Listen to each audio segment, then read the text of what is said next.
The surveillance society. For decades, people have been warning about this.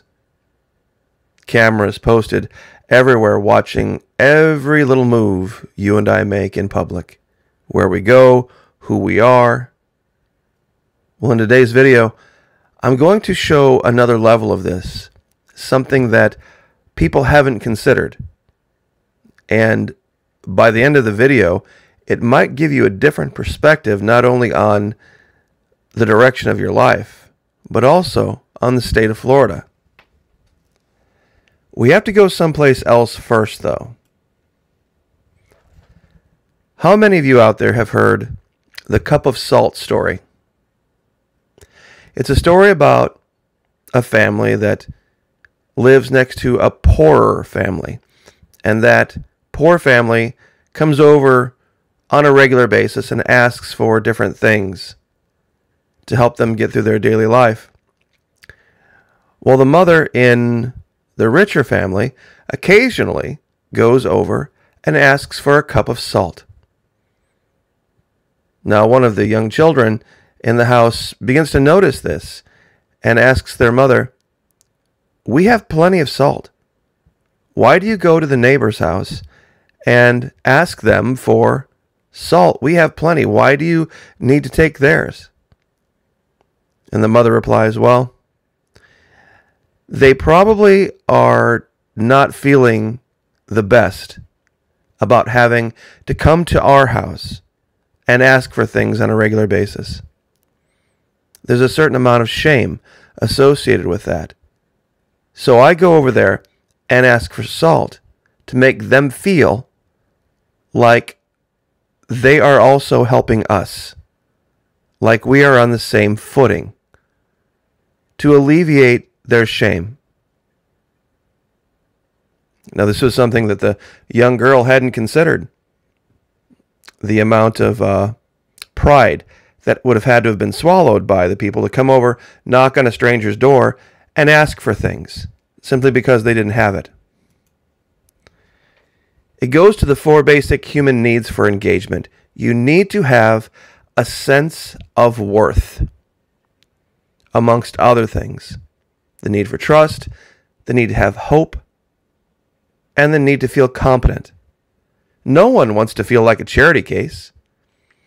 No one wants to feel this way. They want to feel like they've contributed. Those who put their trust in government are going to be disappointed every 4 years, but those who put their trust in God will never be disappointed. Same thing with hope. We learn 4 basic ways. Sometimes we encounter challenges through work.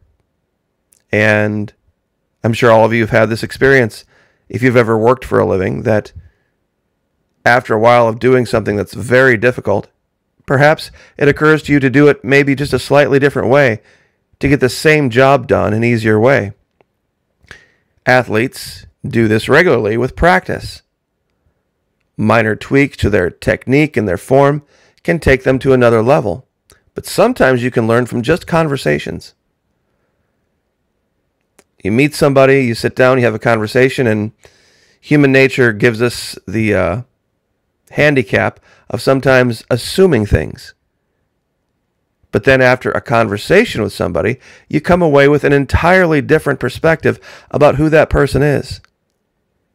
And then sometimes later on, when you're alone, maybe in bed at night, and you're thinking about things and you're reflecting on things, you come to different epiphanies. But all of this requires one thing. It requires this idea of freedom, of liberty. And there is nothing more equitable to freedom and liberty than rebellion. Because what would rebellion have to do with anyone who would just acquiesce to whatever anyone else would want? What rebels want from their boss: we are not troublemakers, we care, we need an environment where it's safe to disagree and challenge the status quo. We need to understand that there are differences and quirks.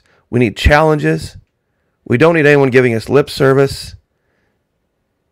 If you have some good coaching, we'd appreciate it.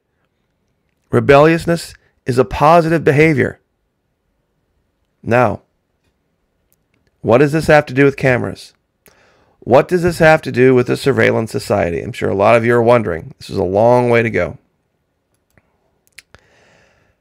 The Taliban, the Taliban have come into possession of biometric devices that can identify Afghans who assisted coalition efforts. This is a game changer. The first question you would ask yourself is this: why in the world would the Afghans have given over their biometric ID, and why would they have helped the Allied forces, or whatever you want to call them, in Afghanistan anyway? Well, the reason is this: they needed a sense of self-worth. When U.S. forces arrived, they saw these people with this incredible technology coming to save them, coming to help them, coming to free them. And the first thing they felt, probably right after gratitude, was shame. Because they couldn't help. They didn't have Kevlars. They didn't have,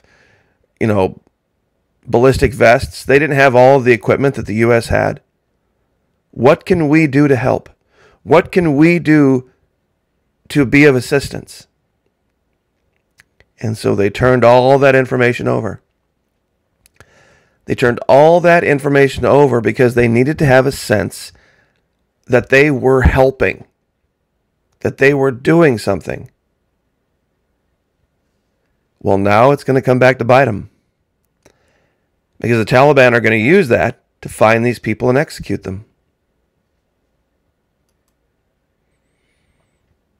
Now, everybody's looking at this picture and going, hold on, Maki, back up. I'm confused. This has nothing to do with... Well, it really does.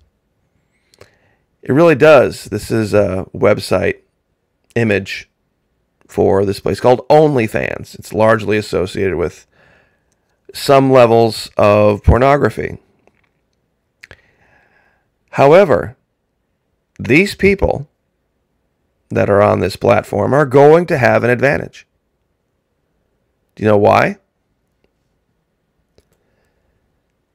That particular platform allows you to operate from home exclusively and have all of your needs delivered and be paid for doing so.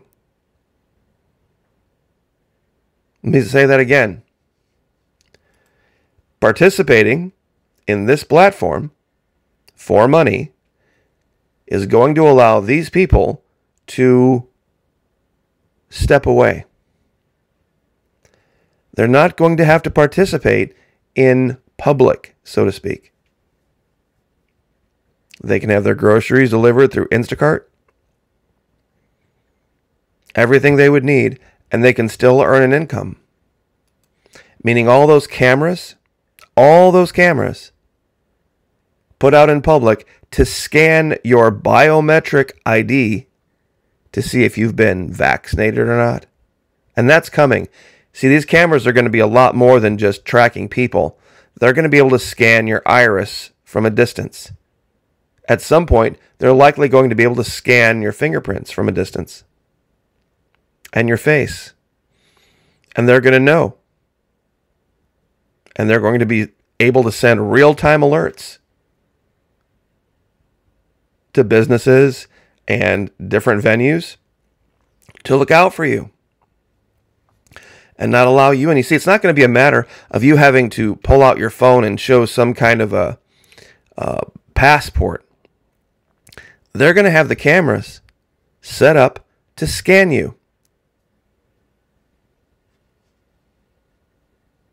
But not these people. I mean, they might like to go to a concert, for example, but they can still have all of their needs met simply by existing in an online world. Simply by existing in an online world. Now, the idea of having a governor standing against all this nonsense,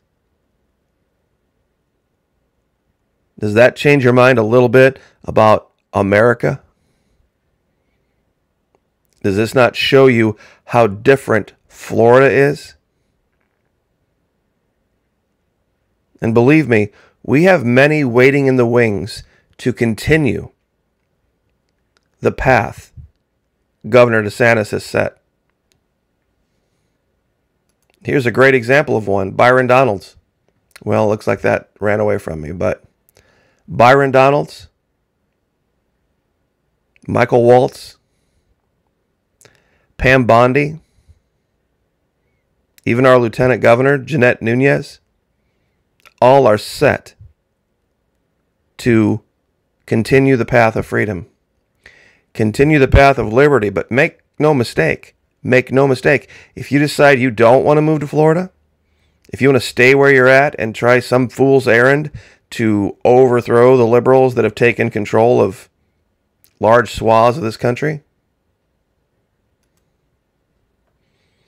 this might be your only way to make money. This might be your only way to stay out of society. That or just acquiesce and go get jabbed. That's going to be your choice. And this is why. It all starts here. A cup of salt.